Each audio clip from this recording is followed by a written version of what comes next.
What's up, guys, and welcome to the weekly Q&A. Heads up, there is going to be a brand new giveaway at the end of this video, but we're going to dive into questions first. Jake Heckler31 asks if I think Snoke will use a lightsaber in The Last Jedi, or if he's going to stick to Force powers and nothing more. I kind of hope he just strictly uses Force powers. I liked in Return of the Jedi that the Emperor was like this new and terrifying type of Force user that we hadn't seen before. But then you jump back to Revenge of the Sith and he uses a lightsaber like everyone else. Which is fine, but there's still something to me that is very intimidating and scary about someone that is so strong in the Force that they don't even bother using a lightsaber. Tom Ackerman wants to know if I think Rian Johnson will direct all 3 of the films in his upcoming trilogy. I'm gonna guess no, just because 3 films in 6 years would be rough on anybody. So maybe he'll direct the first and then the third. He'll probably just have to see how he feels after directing the first one and how he wants to proceed. But as long as he doesn't burn himself out, like, yeah, go nuts, direct all 3. But I expect that he will direct just 1 or maybe 2. Scott J-Ro asks how the Johnson Trilogy will be titled. That's an interesting question, and I assume that they're going to be called, as you suggest, just Star Wars: The Old Republic, or what have you. I think they're just going to drop the episode part of the title, and they've already moved in that direction with their logos. They all just say Star Wars: The Force Awakens, Star Wars: The Last Jedi, and the crawls too. I think that these movies probably will have crawls, and they're just going to drop the whole episode part. Wants a Man wants to know if I think there will be any connections between The Last Jedi and Star Wars Rebels Season 4, kind of like last year we had Rogue One, and then the Ghosts of Geonosis episodes that featured Saw Gerrera. I'm kind of on the fence here. I would love for there to be connections, but the bigger time jump, I think, makes it less likely. The time difference between Rogue One and Star Wars Rebels Season 3 was much smaller, so it made complete sense for Saw to show up. I don't know if we can say the same about Rebels Season 4 and The Last Jedi. Maybe Vice Admiral Holdo will show up as part of the rebellion or something. I could see that happening, but my gut says that if there are connections, they're going to be smaller and more thematic and not as obvious. Also, Rebels is ending, so they might want to focus on just telling and finishing their story instead of providing these connective elements, but we'll just have to wait and see.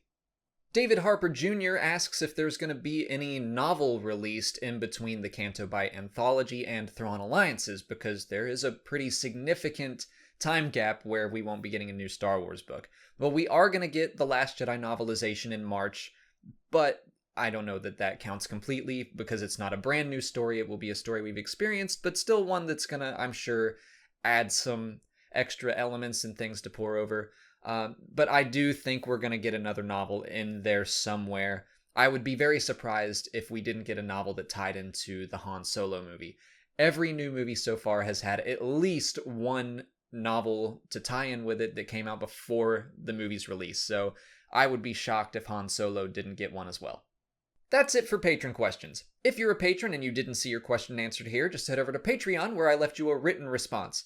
If you're not a patron, you can learn more by following the link in the description. Just $1 a month will get you access to extra Star Wars Explained goodies like audio commentaries for the films or roles in the Discord server, and the combined donations really go a long way in supporting the channel. On to YouTube questions. Nico asks if we're building to some sort of droid uprising based on some interesting new droid characters and factions in the Star Wars comics. I don't really think so. I don't think that's what Lucasfilm is getting at, but I do think there is something to say for all those stories. I think storytellers are just exploring the idea of what it means to be human or sentient. And, I mean, all great sci-fi stories do that, from Blade Runner to Battlestar Galactica. Like, just because you are constructed, does that mean you can't have a soul or sentience or what have you? And I think that's just kind of what storytellers are doing now. Like, the C-3PO comic was surprisingly deep. I wasn't expecting it to go into that territory, but it did. And I don't really think that we're gonna see like some sort of droid revolution, like Terminator style war with the machines, but I also think that's a really interesting idea. I mean, that would be a completely different kind of villain compared to the Empire and the First Order. And most importantly, it's something that, like, we as the audience can understand why the droids would want to stand up and maybe fight for their rights. Spyros Kakanis wants to know what concepts I think would be appropriate for a new Star Wars trilogy that isn't involved at all with the Skywalker saga. On this week's Collider Jedi Council, Steele Saunders of Steel Wars said that to him it makes sense that as Rian Johnson was developing backstory for The Last Jedi and Octo and the First Jedi Temple, that maybe he got an idea for a story about the First Jedi, and I think that would be very appropriate to go way, way back into history and explore how the Jedi came to be, which we got that in Star Wars Legends. I think it would probably be a completely new origin story, but I think that would be perfectly appropriate for 3 stories to tell.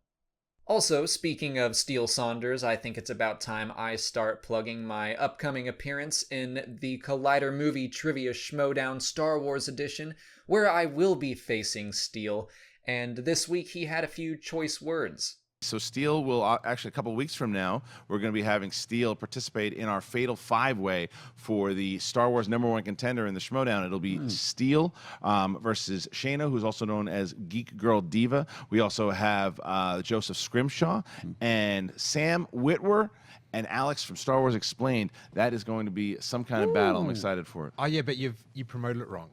I'm not participating. You're going to win it. I'm winning. I like it. That's a bold statement from Steele, and I can't wait to see what he's got in person. If you've never seen the Movie Trivia Schmodown, it is one of my favorite shows on YouTube, because I just love movie trivia of all kinds, not just Star Wars, so go check out those episodes. I'll link to one of the Star Wars ones in the description. Denarwal Nerd asks if Mon Calamari ships can operate underwater. Yes, actually most of them were constructed underwater before being launched into space. Admiral Radiss's ship, the Profundity, was a government building before it was converted into a battleship. Star Wars Network wants to know what that yellow stripe under Quinlan Vos Eyes is and how people get them. That is just a tattoo that signifies clan affiliation in Kifar society, which Quinlan is a member of. So yeah, they're just tattoos and they're drawn on like any tattoo. And finally, Nelkir Son von Balgroof asks if I think the opening crawl for The Last Jedi will be read. I'll admit, when I first read this question, I laughed, but I thought about it a little more. I still think that the title and the crawl, I think they're all going to be yellow, but I will admit that that's an interesting thought. I mean, if it pops up Star Wars and it's red, and then the crawl is red, that's immediately going to put me on edge, and in a good way. Like, I will be immediately set in this mindset of like, this is going to be different, and I don't know what to expect anymore. Like, just that simple color change, it would be an effective way to just get into your audience's head. I don't think they're going to do that, but it is an interesting thought. That's it for questions, but before I go, I mentioned a giveaway, so the people at LEGO were kind enough to send us some things to give you guys. First is a Brickhead set of Rey and Kylo Ren, and we also have a Rebel T-47 Sand Speeder. Both of these are going to be available only at Target, and apparently the Brickhead set is extremely rare. They also sent along a $50 gift card to Target to spend on even more LEGO or, whatever you want. And they gave us a $25 gift card to Fandango to spend on The Last Jedi tickets. Or, you probably already have them, so any movie you want. And I'm going to throw in something because I've got an extra copy of The Legends of Luke Skywalker. So, one lucky winner will get all of those things. Just follow the link in the description to enter. There's multiple ways to do that. You can do as many of them or as few of them as you want, and I will announce the winner in next week's Q&A. But that's it for today. If you want to leave a question for next week's video, just leave it in the comments below or sign up for Patreon to join our weekly Q&A discussion. If you haven't already, please like this video, subscribe to the channel, and follow me on Twitter, Instagram, and Facebook. As always, thanks for watching, and may the Force be with you.